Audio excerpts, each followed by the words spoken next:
Hello, how are you all? So I haven't done a Facebook Live in like forever. So I'm not just going to do one Facebook Live. This is going to be the first of a series of three Facebook Lives over the next couple of days. So in my post, today's Facebook Live is the question. It's about the question, what do you want? Okay. And it seems like such a simple question.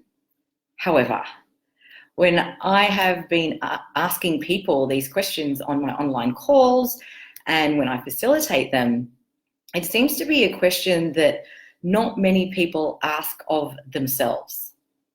And if you were to even look at like right now, how often have you actually been asked, what do you want?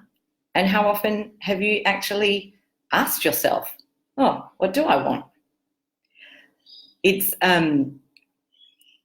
this question can like bring up a lot of stuff in people, and it can also put them into this space of overwhelm. Okay. When you were asked this question either by someone or you asked yourself this question, like, did you know what it was that you wanted? Or did you go into this like blank space? Or do you have like this automatic response that you go, oh, I don't know. Okay. The overwhelming part of this question can be made into a problem rather than looking at this question as if it was a possibility. Okay. So if you are one of those people that when you get asked, okay, what do you want? And you go into a blank space, what if you could look at that blank space as a space to be filled with possibility, like a canvas or a sheet of music that you get to create whatever you want in that space and from that space and out of that space. And if you're someone that goes into, oh, I don't know, what if you looked at the I don't know as a trigger for you to go, oh, okay, I just said I don't know, when in reality I do know. So I'm wondering what it is I do know. So there's two ways of looking at the question of what do you want that turns them into a possibility rather than a problem. Again, that question of what do you want can be quite overwhelming for a lot of people. We generally don't ask ourselves that question about what it is we want, or, have people actually ask us about what it is that we want. The other thing is we are so used to making sure that everyone else around us, family, friends, partners, associates, making sure that they have everything that they want, which like that kind of thinking where, wow, if everyone else has what they want, then my life would be easy, doesn't necessarily work all the time in all situations for everyone. And when we go into this space of giving everyone else what they want, we tend to generally cut off parts and pieces of ourselves in order to do so. And in some cases, it gets as bad as bending, folding, stapling, mutilating ourselves for them to have what they want from us. So we also think that, if everyone around us is happy, we're going to be happy. That's not quite how it works either. So if the possibility here then is rather than giving everything to everyone else and giving them everything that they want of you, what if you could start to look at what you wanted that would actually create more ease in that situation and with them? And what if you could start to look at the possibility of when you actually get what you want, that it creates a ripple effect that will kind of spread out to everything and everyone around you, and they will actually get what they want as well. Okay, it may not make sense and it may seem odd by you getting what you want that someone else is actually going to also get what they want. When you work with consciousness and energy, there is no linearity to it. There's no system or formula or this. Hello, Miss Simone, how are you? So what we're looking at is a different possibility and a different perspective so that this question of what do I want isn't so overwhelming and doesn't seem like it's so big that it actually scares you into not even looking at it for what's going to work for you. Okay, so the other little aspect of this, there's so many little aspects of this, is what you want is not the same as what you don't want. And I find this again when I facilitate people and I ask them, okay, well, what do you want? A lot of them will start off by going, well, I don't want this and I don't want that and I don't want this. And I'm like, okay, cool. You're telling me what you don't want. Can you tell me what it is you do want? And then that's when a lot of them will go into the blank or the automatic response of, oh, I don't know. Oh, I haven't looked at it. And it's funny that we create our lives and our livings based on all of the don'ts and the things that we feel we need to actually make everyone else happy and get what they want so we can have what we want. Again, does not work that way. It actually works from you knowing what you want, being clear about it, asking for it, be willing to receive it, and then actually having it. Okay? So you can actually turn your, like, the problem of going into what I don't want into a possibility. So when you ask for what you don't want as well, you actually get more of it because that's what you're focusing on as your want, which is you don't want. And I hope that makes sense. Here's an example, and this is actually a real example that happened to me.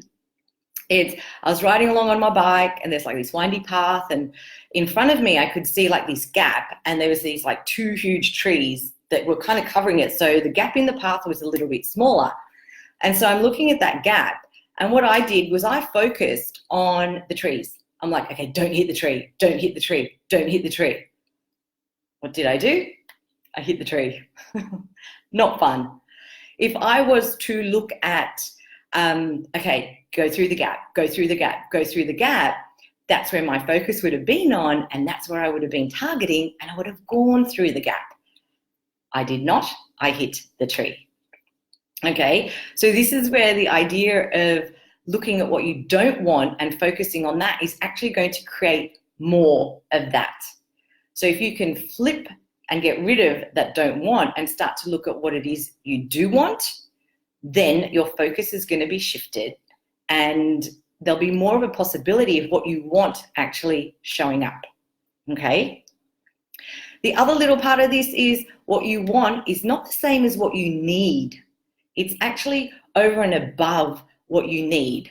So basically, if you need, your need is something that is a bit of a fixer for whatever's going on to get you to the level of survival right now.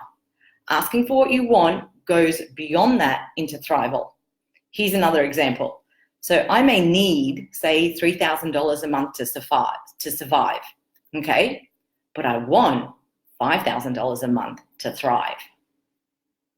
So knowing what you need is a great step. And then beyond what you need is what you want. And if you're willing to start to focus on what you want, that will actually just take up the need anyway, and you'll get both. So the other aspect of this is, how do you know what you want when you don't know about everything that is actually out there? Well, technically, you do. You know about everything energetically, okay? So there is a difference there. This reality is very much based on what your life looks like, what you look like, what your house looks like, your car looks like, on a visual. And if any of you have done any of this stuff before, it's very similar to, like, this reality is very similar about The Secret. And we generally want to be able to see, hear, and read about something before we choose it. So that becomes a bit of a problem in our realities, because then we start looking at everyone else's stuff. What do they have? Like their job, how they are with their kids, their relationship, money, all of that. And then when we start to look at everyone else's stuff, we start to compare, we start to compete, we start to judge, and end up making ourselves wrong for whatever reason that works for you to make yourself wrong. If you're willing to go beyond what things look like and start tapping into the energy of what, if you were to have that, what your life would be like, because it's not going to be the same for everyone. Like, we might all want money, okay? Yet what money brings to our reality in our universes is going to bring different energies to us.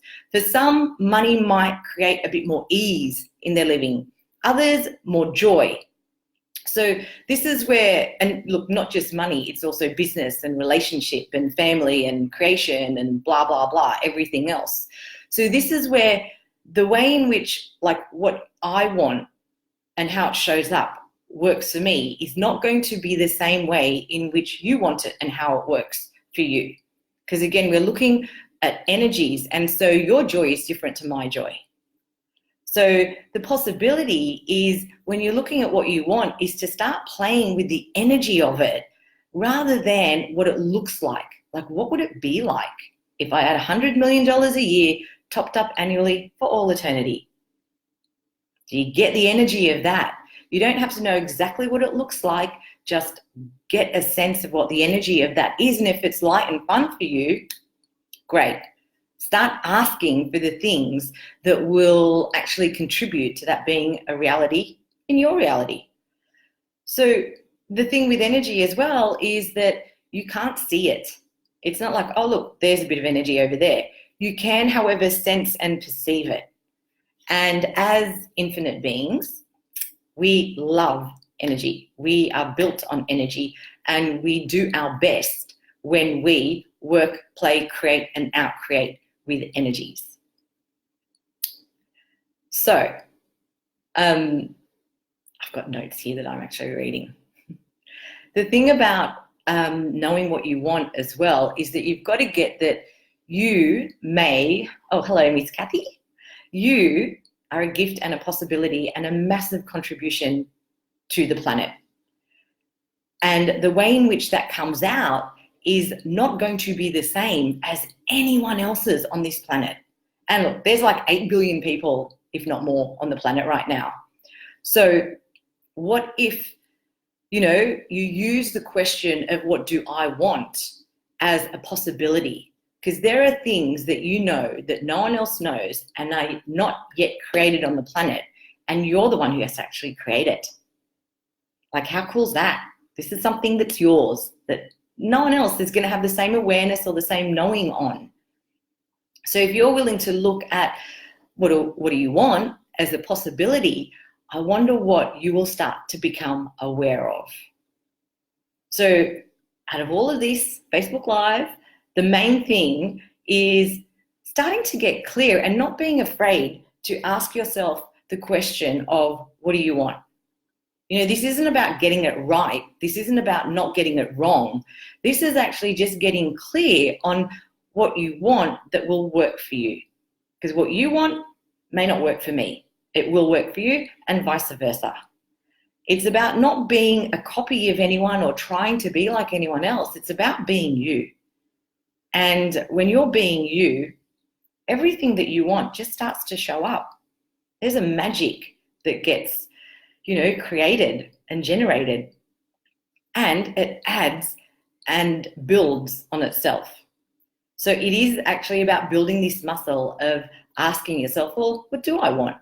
Not from a need or a lack or a desperation, but because it'll be fun for you, because it'll make you smile, because it will contribute to others. So on that note, I'm actually going to be doing another couple of Facebook Lives over the next couple of days. The next one's going to be not getting what you want. And that's actually a question. So it's basically, if you're not getting what you want, hop on and there'll be a bit of information on there about perhaps how come you're not getting what you want. And then the last Facebook Live is going to be on getting what you want, and some tools and tips and tricks on what to look at for you to get what you want. So if you're interested in getting what you want and having what you want and contributing and just having a much greater living than you have right now, I look forward to seeing you guys over the next couple of days.